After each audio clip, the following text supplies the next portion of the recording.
Hey guys, what's up? It's Ty here with Soles and Suds, and today I'm going to be showing you how to clean your KD basketball shoes. So let's get right into it. I'm making this video because KD's going crazy in the Olympics right now, and I just want to show you how to get traction on your sneakers again and restore them and clean them. So the first step, what you're going to want to do is get this cuticle press or some toothpick or something that you can get in between the traction. It makes the cleaning process so much more easy. All you want to do is get all those rocks, all those pebbles, whatever it is, it will clean the shoe much more thoroughly and a lot easier.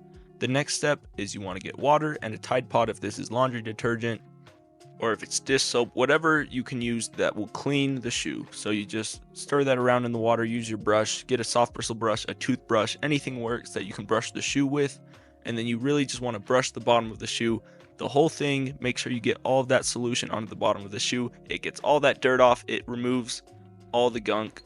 I promise you, this cleans the shoe so well. It takes you like 3 minutes and you basically have new shoes again. It cleans it so easy. Just brush everything you can. That is honestly the whole video. It was a 2-minute video. This is so easy. Thank you so much for watching, and catch you on the next one.